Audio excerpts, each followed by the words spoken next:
after we had the hurricane, what was left of it, come through Virginia.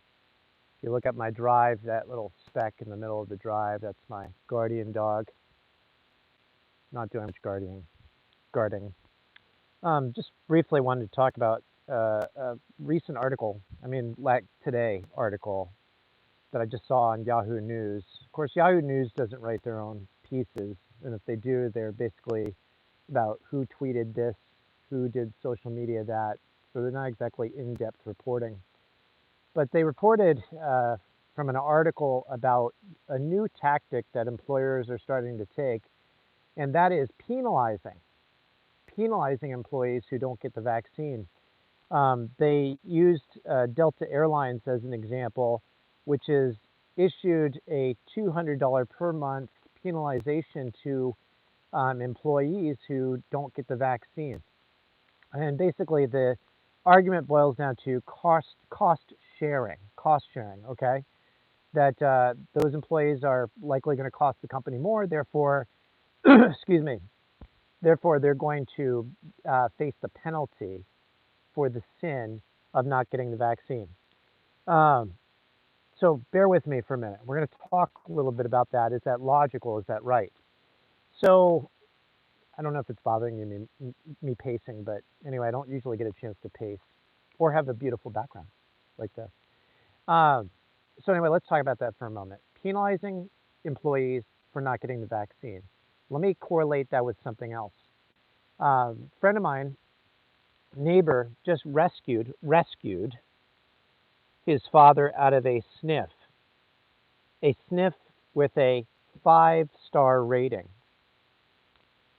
Now, those of you that work in sniff know something about the star ratings, but anyway, 5-star rating for this sniff. Found his father had lost 20 pounds since getting in there, and he had a bed sore.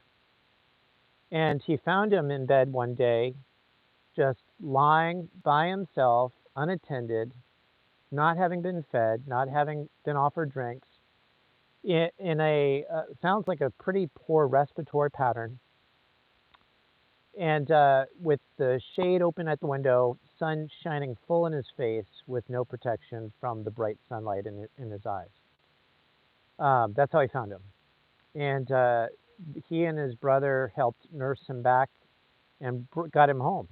Got him home, and he's starting to come around. And he apparently, so he's friends with a pharmacist. This pharmacy issues vaccines like most pharmacies do. And he talked about with the pharmacist what had happened. And the pharmacist said, well, is your father vaccinated? And he said, no, he's not. And the pharmacist said, well, that's why. And we're starting to see reports of this negative incentive to get the vaccine. In other words, employers are negatively incentivizing by penalizing employees to get the vaccine. And if they don't get the vaccine, they don't get paid as much, or they don't get special bonuses or whatever.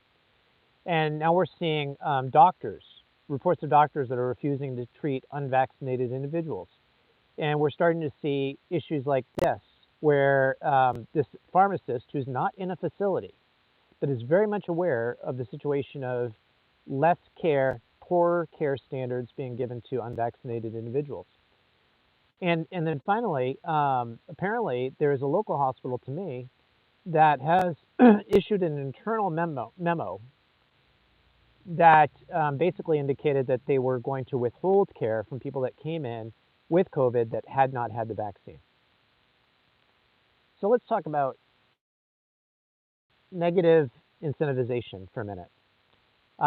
Withholding care, penalizing employees as means to get people to get vaccinated. What is the problem with that? Well, first of all, from a medical perspective, anytime you don't give care to somebody that needs it, we would call that neglect. And one of the base principles in all ethical standards of practice for all healthcare disciplines is one I talked about the other day with humanism, which is altruism, putting the needs of others ahead of self. And all during the pandemic, when we didn't have a vaccine, the efforts by healthcare workers to maintain the life of the unvaccinated were heroic, and they did that because that was the right thing to do. Now we're doing class distinctions, class distinctions of people that didn't get the vaccine, we're going to treat them differently. That is a form of discrimination in healthcare. What about the idea of negatively or penalizing people that don't get the vaccine in the work setting? That's the same problem, only obviously it's a little bit different impact. Let me propose this, okay? I've already shared that a larger cost to the United States in terms of healthcare dollars, in terms of complexities, comorbidities, and mortality is obesity. So what if Delta, in this case, let's say the $200 fine to their employees for being unvaccinated, what if they applied the same standard to something that costs even more in the long term and even potentially in the short term is obesity. So if your BMI is, let's say, over 35 or over 30, which is actually the level for obesity, then you would be penalized $200 per month on your paycheck because your cost of care is going to be higher. And then if you achieved morbid obesity and you were employed, maybe you would pay more. If we're using that principle, penalization for the potential risk of being unvaccinated, we're applying that same standard fairly, then every single risk category should face the same penalization, should it not? But we're not seeing that. We're seeing prejudicial treatment for one specific issue, and that's the vaccine. That should send alarm bells going off in your head. And so it's a violation of ethical principles in healthcare, and it's harassment in the workplace. They're related to each other. The lack of providing healthcare to those that didn't get the vaccine and penalizing those in the workplace that didn't get the vaccine, and it's wrong. And we need to say that that's wrong, and we need to point out logical inconsistencies that employers and healthcare institutions are utilizing in how they approach these things. Um, so with that said, uh, well, that's enough. Comments. Can you think of any other examples that would correlate with what I've just brought up, besides the ethical standard of altruism and the issue of being unfair in the workplace? I love your comments. John Adamson, the Rehab and Documentation Guru, wishing you a blessed